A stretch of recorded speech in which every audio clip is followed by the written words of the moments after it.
Welcome to the Lowdown. This is an AI-generated open-source news summary for general informational awareness. This product is not intended for use as official intelligence. The views expressed here are solely those of the cited authors and do not reflect the official policy or position of the Department of War, the United States Air Force, or any other U.S. government agency. Right, and the operational bottom line up front is that the traditional indicators of military power are currently being subverted by commercial technology and asymmetric tactics. We are seeing nations like Ukraine, Russia, North Korea, and Iran completely bypassing conventional constraints through the deep integration of civilian supply chains and proxy networks. This fundamentally alters the threat landscape, moving the decisive points of conflict from traditional battlefields to digital networks, commercial warehouses, and global shipping choke points. Exactly. And, you might think modern war is just about who has the biggest tanks or the most troops.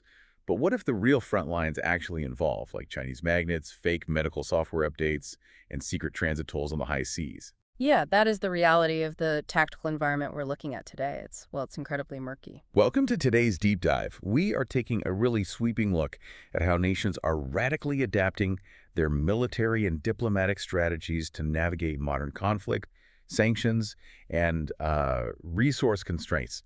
Our mission today is to help you connect the dots between some seemingly isolated global events. Right, and we're pulling from a massive stack of sources for this.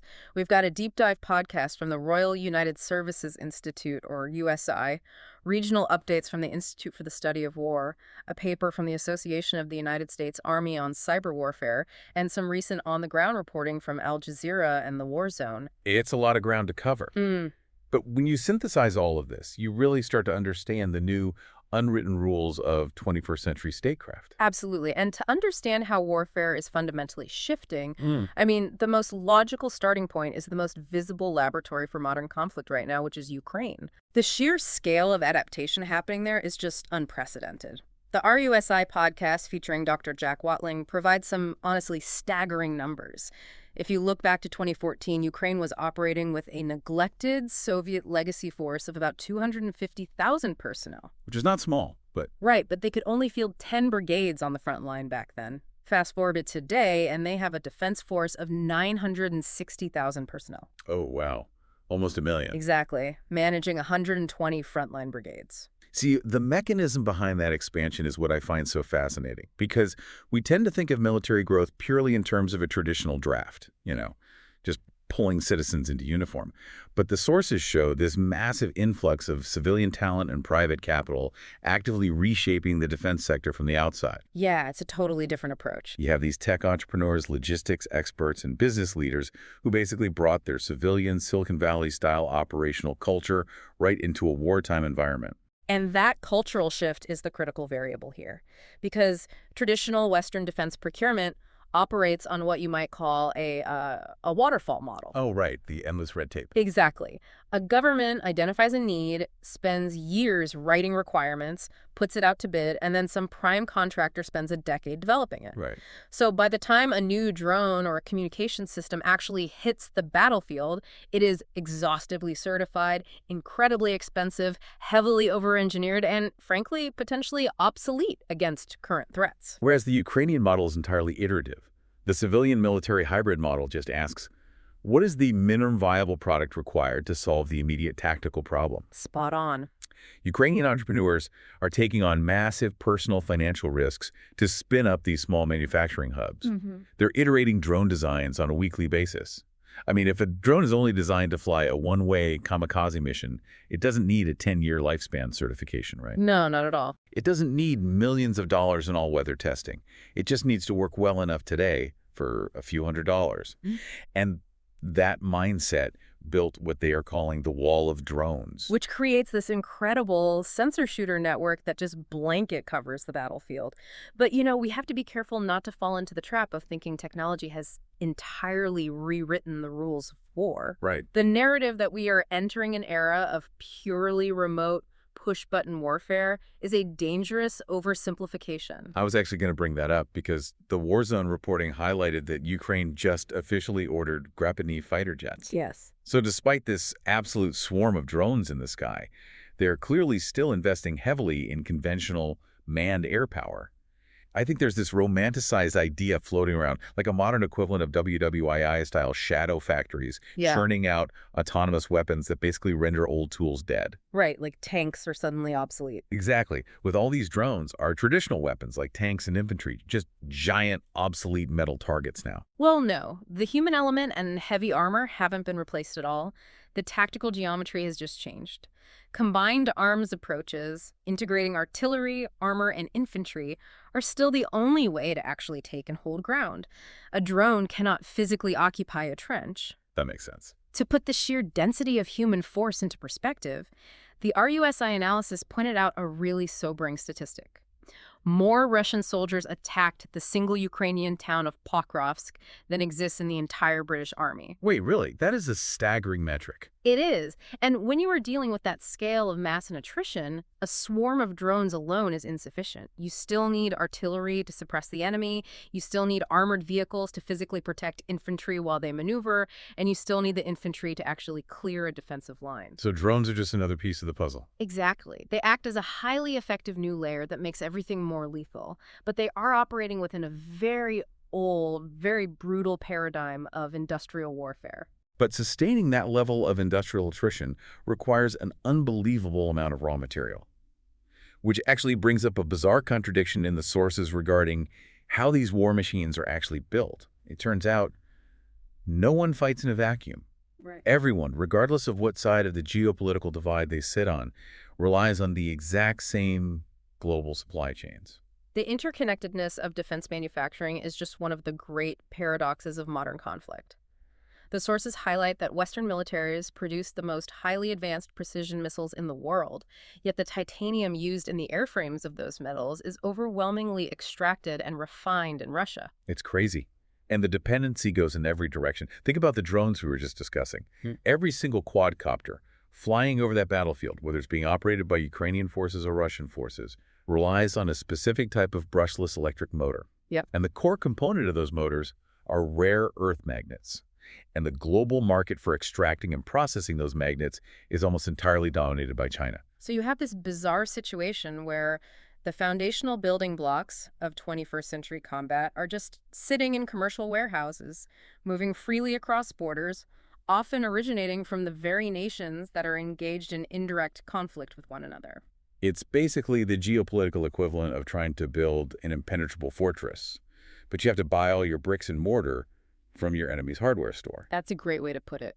It exposes a massive flaw in how we think about economic warfare. If the global supply chain is this porous, how do international sanctions even work anymore? Well, the short answer is they're struggling.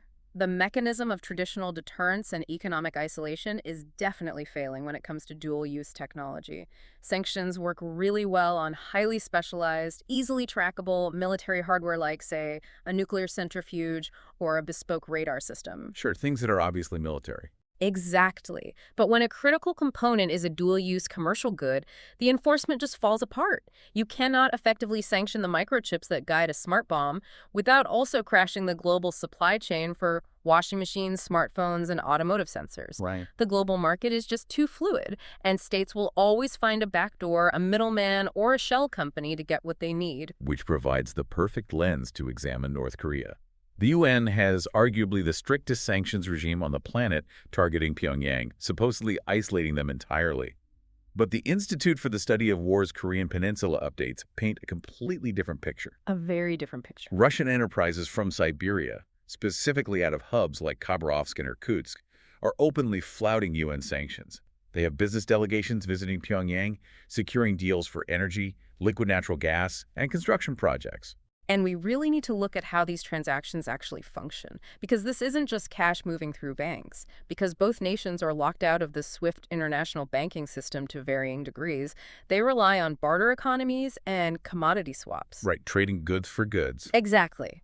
Russia provides raw energy and technical assistance, and in exchange, North Korea opens up its massive stockpiles of Soviet-caliber artillery shells and ballistic missiles to support Russia's war effort in Ukraine.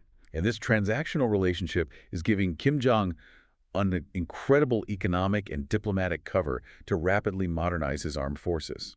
The scale of what they are attempting is huge. The sources note they recently commissioned the Cho-Hyon-class guided missile destroyer. Which is now North Korea's largest warship. Right. And even more aggressively, Kim is pushing to construct a 10,000-ton strategic guided missile cruiser, specifically designed to support sea-launched ballistic missiles. They are pairing this naval expansion with severe physical posturing on the ground, too. They are systematically clearing minefields and have extended their border fences to sit just 82 meters from the military demarcation line. Wow. 82 meters. Yeah. And they have completely rejected any return to denuclearization talks.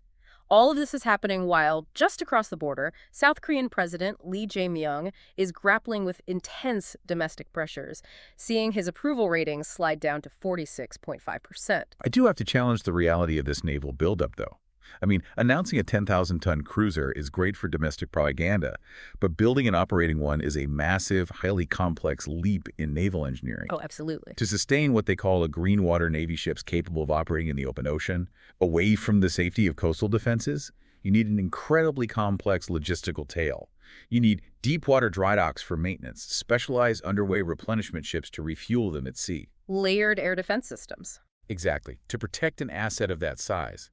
North Korea simply does not possess that infrastructure. Without it, a 10,000-ton cruiser is essentially a giant, slow-moving metal target. Are they biting off more than they can chew, or is this a genuine game changer for their nuclear deterrence? Well, the logistical hurdles you are describing are absolutely real. Operating a capital ship is entirely different from building a coastal patrol boat. However, focusing solely on the structural viability of the ships might miss the broader threat vector here. How so? Because the ISW sources report a terrifying secondary effect of this alliance. Russian technical assistance is drastically improving the underlying technology of North Korea's existing arsenal, particularly their ballistic missiles. The precision data in the reporting is what caught my attention there. Yes, the metric to look at is the CEP, or circular error probable, which is basically how militaries measure the accuracy of a weapon. The margin of error on North Korea's KN-23 and KN-24 ballistic missiles has reportedly been reduced from kilometers down to just 1 to 5 meters. That's insane. Shrinking an impact zone from the size of a city down to the size of a single room fundamentally changes what that weapon is capable of doing. It alters the entire strategic calculus of the region. A missile with a margin of error of several kilometers is a pair weapon. You fire it at a city and hope to hit something valuable. Right. A missile with a margin of error of 1 meter is a precision tactical weapon. You can target a specific command bunker, a critical bridge, or a runway. You don't need to fire 10 missiles to guarantee neutralizing a target. You only need 1. Wow. So regardless of the infrastructural growing pains they might face building a green water navy, the raw, localized threat of their conventional and nuclear deterrence is escalating dramatically thanks to this geopolitical partnership. So we have a North Korea reacting to constraints by building massive, highly visible weapons giant ships and precise ballistic missiles. But looking at the source material regarding Iran, we see the exact opposite methodology. Right, a total pivot. Iran is leveraging invisible digital networks and asymmetric pressure to bypass constraints, really focusing on the spaces where traditional military power struggles to respond. We are shifting from the physical mechanics of warfare to digital and economic choke points here. The paper from the Association of the United States Army details Iran's highly evolved strategy of utilizing semi-independent proxy hacking groups. Cyber mercenaries, basically. Exactly. These are advanced, persistent threat actors operating under names like the Handala Hack Team and the Cutting Sword of Justice. And the damage they inflict is incredibly tangible. To put this in perspective for anyone listening, this isn't just about defacing websites. The AUSA paper breaks down what is known as a wiper attack. Which is very different from ransomware. Right. Unlike ransomware, where hackers lock your data and demand a payout to return it, a wiper attack is designed purely for destruction. It overwrites the master boot record of a system, permanently destroying the data. The paper cites the 2012 attack on Saudi Aramco, where Iranian proxies wiped 30,000 computers. 30,000. Yeah, forcing the global oil giant to halt operations for 11 days. And more recently, there was the 2026 wiper attack on Stryker, which is a major medical technology supplier. The cascading effects of that Stryker attack are a perfect example of asymmetric impact. By wiping over 200,000 personal and company devices, they didn't just disrupt manufacturing, they interrupted global medical supply chains. Which affects everyday people. Right. Surgeries were delayed and hospitals scrambled for equipment for over 2 weeks. Which brings up the core logic of using proxies. plausible deniability. It is essentially digital privateering. By using groups that operate on a loose leash, meaning they align with the state's broad strategic intent but operate their own day-to-day infrastructure, Iran can inflict heavy economic and societal damage on adversaries without crossing the threshold that would provoke a direct, conventional military retaliation. That is exactly the attribution problem that the AVSA paper explicitly highlights. In the physical world, if a missile is launched, satellites track the heat signature to the exact launch pad. In the digital realm, the forensic trail might bounce through compromised servers in 5 different countries before dead-ending. Even if intelligence agencies are incredibly confident the hackers are state-sponsored, proving it definitively in real time to the international community is incredibly difficult. This limits the ability of the West to effectively deter these attacks. But I get the appeal of using proxy hackers.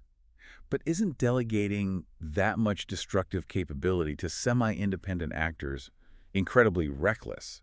Like, what happens if a proxy group, perhaps driven by a desire for financial extortion or just raw ideological zeal, goes rogue? That's the million-dollar question. If they accidentally wipe the control systems for a civilian power grid during a winter storm, causing mass casualties, that could easily trigger a kinetic response. You could stumble into a physical shooting war entirely by accident.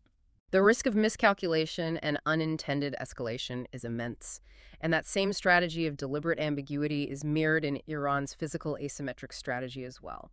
According to the reporting from ISW and Al Jazeera, Iran is heavily pushing a regional security mechanism designed to expel the United States from the Middle East. Right. And their primary leverage in this geopolitical maneuver is the Strait of Hormuz, one of the most vital shipping lanes for global energy markets. They are using the threat of maritime disruption to force diplomatic hands.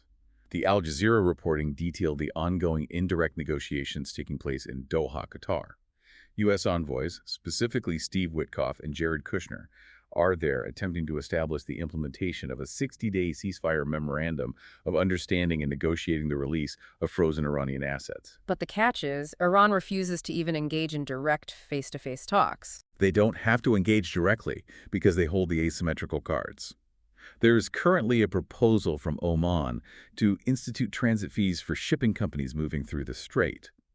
Oman frames these fees as voluntary, perhaps to fund maritime safety initiatives, but Iranian officials are already publicly framing them as mandatory. And if the international shipping community starts paying mandatory transit tolls to navigate international waters, that effectively means the world is recognizing Iranian sovereignty and control over a critical global choke point. Which is a huge win for them. Absolutely, which is exactly why the U.S. is countering with physical presence. The ISW sources note that U.S. Central Command CENTCOM is deploying ground forces to Israel and Lebanon. Their stated mission is to monitor compliance with the Trilateral Framework Agreement. But wait, putting U.S. boots on the ground is a major escalation of commitment. How does deploying ground troops actually counter an asymmetric strategy like transit fees in the Strait? It's about narrative control. It neutralizes Iran's advantage in the region's newly established deconfliction cell. Previously, because the Islamic Revolutionary Guard Corps maintains such a strong embedded presence on the ground in Lebanon, they could rapidly report alleged ceasefire violations and dictate the tactical narrative. Well, I see. If there was a skirmish, Iran's proxies were the only ones providing data.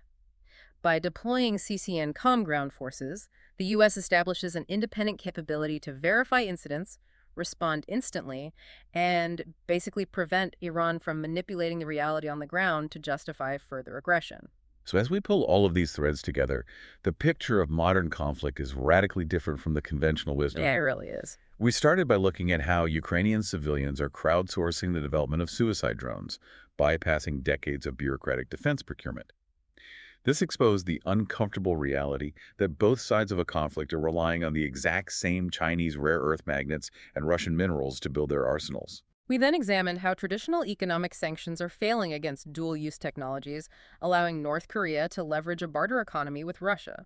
They are trading munitions for the technical assistance needed to build 10,000-ton cruisers and transform their ballistic missiles from inaccurate terror weapons into highly precise tactical threats. Right.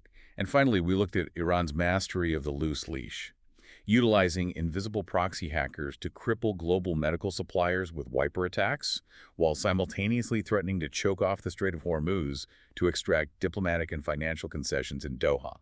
All of this points to a fundamental transformation in how global power is projected and maintained. The traditional markers of strength-standing armies and deep-water navies are being heavily augmented, and in some cases bypassed, by commercial workarounds and asymmetric tactics. This whole new world. It is, and it leaves us with a critical, lingering question to consider.